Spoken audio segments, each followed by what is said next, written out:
Wow. Oh, wow. The funny stupidity. What a mean pussy. Very stoic. Stoy like a stoiger.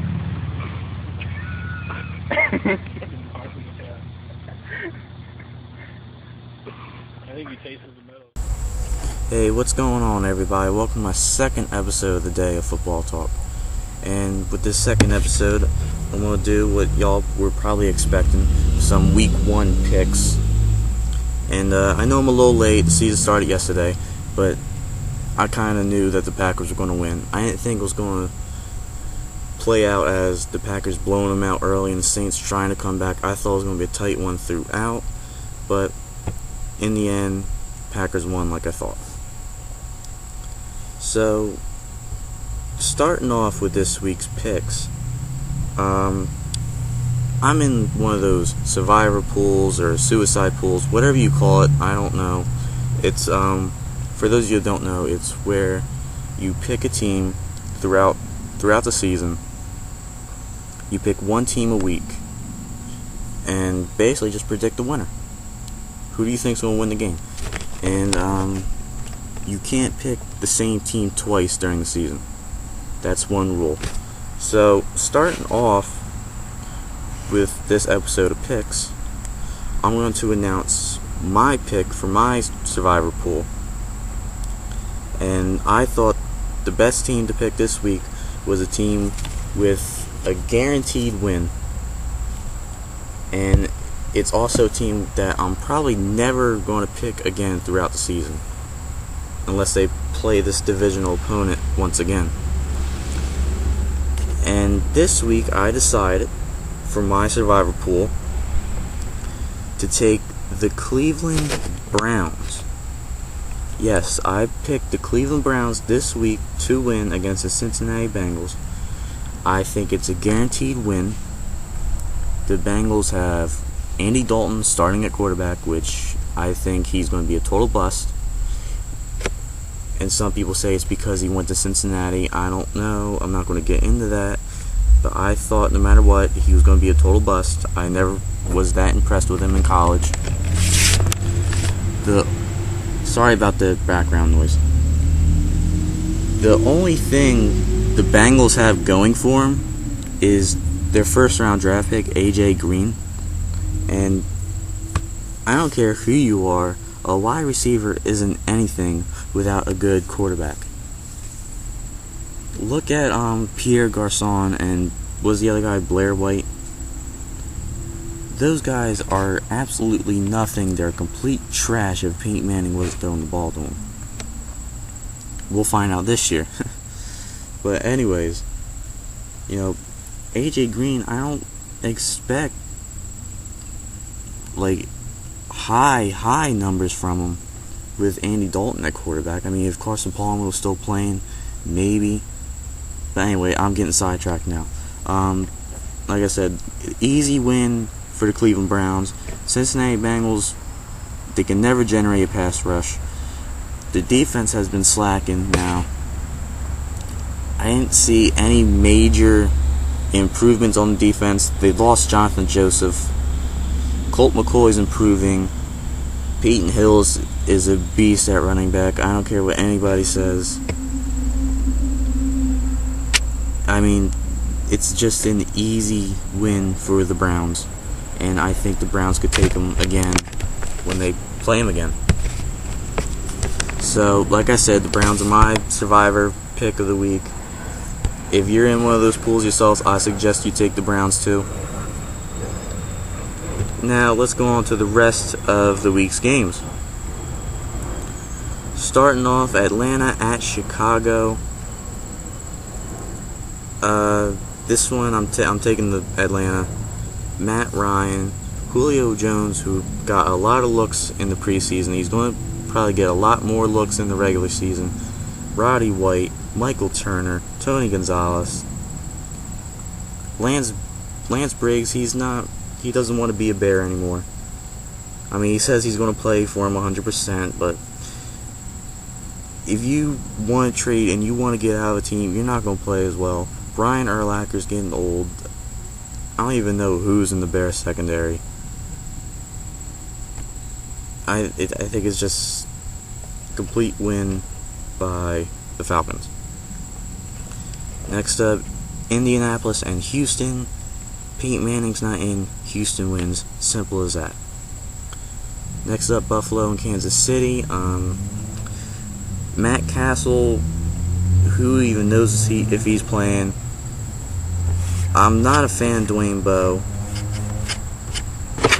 All they have is Jamal Charles in the backfield, and that can only take you so far in the NFL nowadays. NFL nowadays is a passing league. It's a quarterback league. The running game can only take you so far anymore. I'm going to go with the Bills. Next up, Cincinnati, Cleveland. Like I had just announced, Cleveland's my survivor pick. I'm taking Cleveland. After that, Pittsburgh and Baltimore. Tough game, like it always is. Beginning of the season, it's all about who has the more experienced team, and that is the Pittsburgh Steelers. So I am definitely taking the Steelers this week. Philadelphia and St. Louis. I'm going to take Philly. Michael Vick, they're so great on paper, and Rams are not a strong enough team yet to take them down.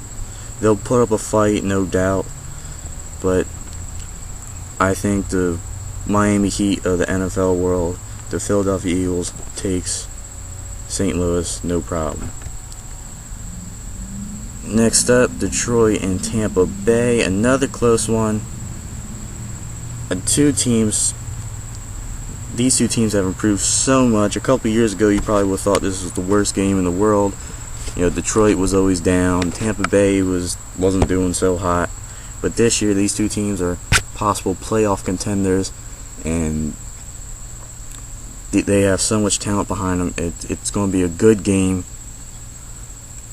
I'm going to give the edge to Tampa Bay. I think Josh Freeman is a better quarterback than Matt Stafford at this point.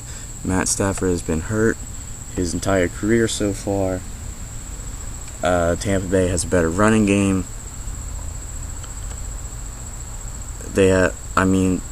It's a tough call, but I think Tampa Bay pulls it out. Next up, Tennessee and Jacksonville. Jacksonville cut David Garrard, which I think is a stupid move. So I think that's going to punish them, and Tennessee takes the win. Next up, Minnesota, San Diego. Donovan McNabb is leading the Vikings, and that is a huge mistake. I don't care what anybody says. I'd rather have, was that guy Joe Webb? I'd rather have him there at quarterback than Donovan McNabb.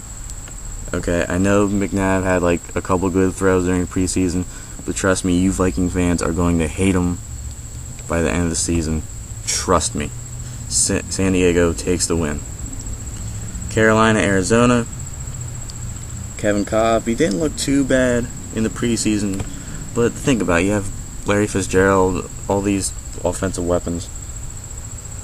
Well, not so much anymore, but Larry Fitzgerald alone, he's enough to just take Kevin Kolb and make Kevin Kolb look decent. So Carolina, they got Cam Newton starting, rookie quarterback. It's never good in the beginning of the season to start a rookie quarterback. Later on down the road, maybe, but not right now. I think Cam Newton, it's going to be too much pressure for him. It's just, I don't know, but I'm taking I'm taking the Cardinals. Yeah, if you guys have noticed, I messed up a lot when I'm talking. It's because I don't do outtakes, I just do straight through runs. But anyway, after the Carolina game, I have listed is the New York Giants versus the Washington Redskins. Giants have taken a huge hit defensively, losing all kinds of players. But the Redskins have Rex Grossman starting. And the Giants still have their D-line, so I'm taking the Giants. Next up, Seattle and San Francisco. I don't think anybody even cares about this game unless you're a Seattle or San Francisco fan. But I am going to take the 49ers in this game. I actually just kind of surprised myself by saying that. But yeah, I'm going to take the Niners. Next up, some Sunday night football. The Dallas Cowboys versus the New York Jets. This is game of the week. I don't care what anybody says. The two Ryan brothers going at it. Top-notch defenses. Tony Romo's back. Mark Sanchez, will he choke? Will he look good? Who knows? Plexico Burress, huge target for Sanchez. At the end of the day, I am going to side with Dallas.